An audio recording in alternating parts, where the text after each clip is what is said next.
When a missing persons case reaches the national news cycle, two things happen simultaneously. The investigation officially goes into overdrive, and the public gets fed a carefully sanitized version of events designed to maintain confidence in the system. But sometimes, very rarely, investigative journalists step outside the press room and start asking questions that the official apparatus would prefer to ignore.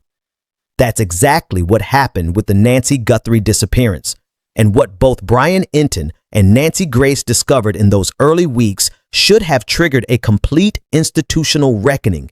Instead, it exposed how easily a modern investigation can be derailed by arrogance, bureaucratic inertia, and a rigid refusal to look beyond the obvious. The Nancy Guthrie case arrived at the national true crime landscape with all the familiar markers of a routine missing persons investigation. Local authorities established a clean timeline. Search and rescue teams mobilized. Press briefings began.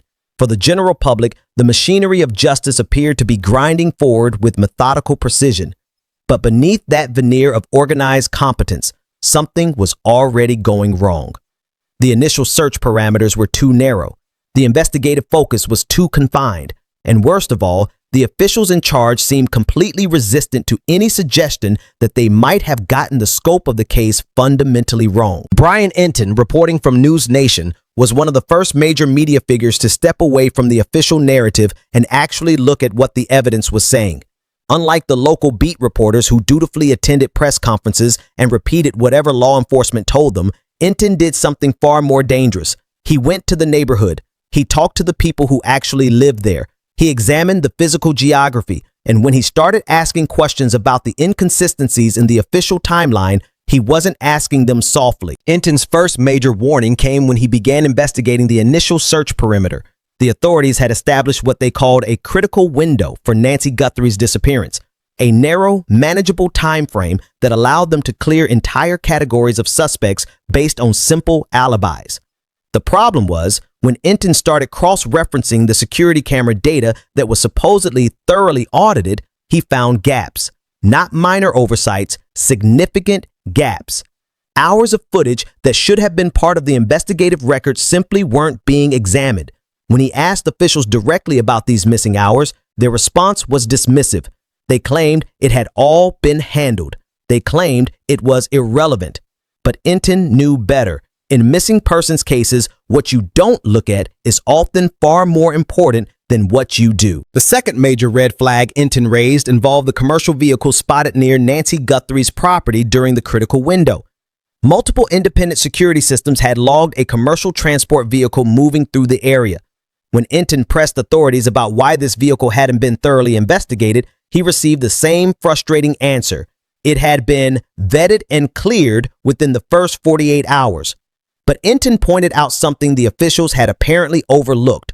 The commercial vehicle registration protocols for that specific class of transport required a multi-state verification process, a process that could not possibly be completed in 48 hours. The authorities had created an alibi for a vehicle without actually doing the work necessary to prove that alibi was legitimate.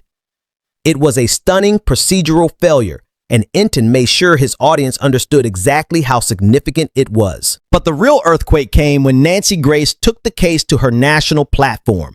Nancy Grace brought something different to the Nancy Guthrie investigation. She came with decades of prosecutorial experience. She understood the mechanics of criminal investigation at a level that most journalists simply don't possess. And when she began examining the case files that law enforcement had released publicly, she immediately identified what she called a terrifyingly incompetent gap in how the physical evidence was being processed. Grace focused on something the local authorities had essentially ignored. The search warrant documents revealed that a specific set of contractor records from properties adjacent to Nancy Guthrie's home had been left unsealed and unsecured at the county clerk's office instead of being fast-tracked to the federal investigators. These records detailed unexpected maintenance requests and utility work that had taken place during the exact week of Nancy Guthrie's disappearance. The implications were significant. Someone with knowledge of those properties, someone with construction or utility access, might have used that information to map out the area. And yet, The authorities had simply left the documentation sitting in a box instead of treating it as a critical investigative lead. Grace went further.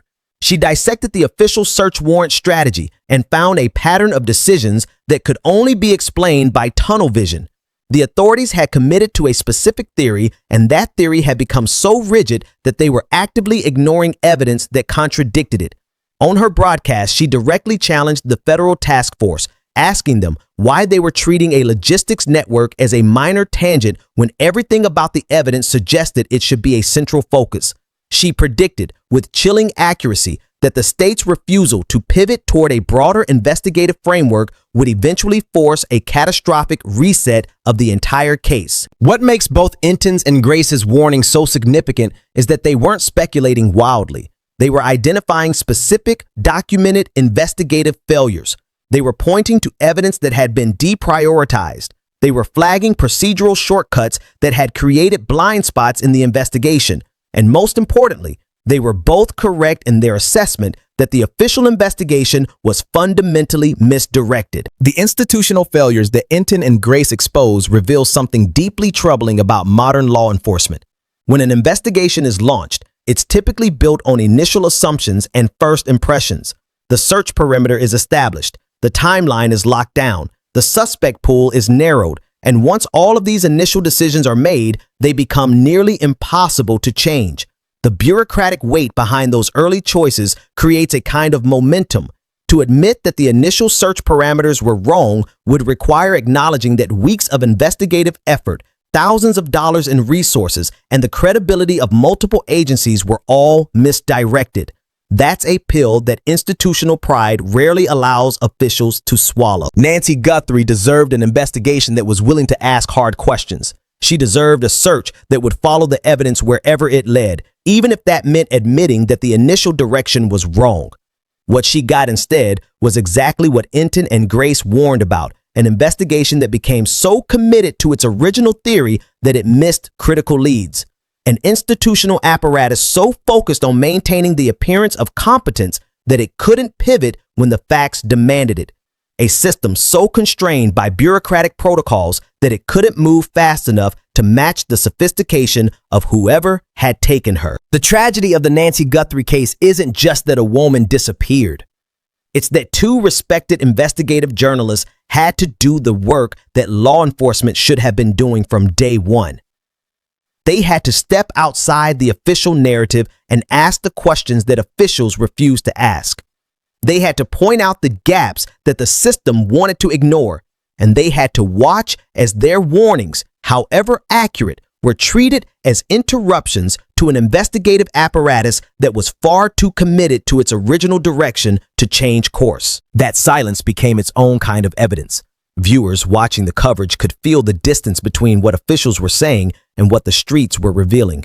Every unanswered question made the official story feel thinner. Every avoided detail made the case feel larger than a simple disappearance. And for families who have lived through similar investigations, the warning was painfully familiar. Once a case is boxed into the wrong theory, every hour spent defending that theory becomes another hour stolen from the truth, from the victim, and from the chance to bring someone home before the trail goes cold. This is the dark reality of modern missing person investigations. The official system isn't designed to be agile. It isn't built to admit mistakes quickly, and it certainly isn't constructed to handle the possibility that the very first decisions made in a case might have been fundamentally wrong. Brian Entin and Nancy Grace understood that reality. They saw the warning signs early, and they did everything they could to sound the alarm. Whether those warnings came in time, whether Nancy Guthrie gets the justice she deserves, depends entirely on whether the institutions assigned to protect her are finally willing to admit that the two people asking the hardest questions were right all along. The clock is still ticking. The investigation continues. But the words of Entin and Grace hang over every decision being made. They were right about the gaps. They were right about the institutional failures. And they were right that the only path forward requires a complete willingness to abandon the original assumptions and follow the evidence wherever it actually leads, no matter how inconvenient that might be for the agencies involved.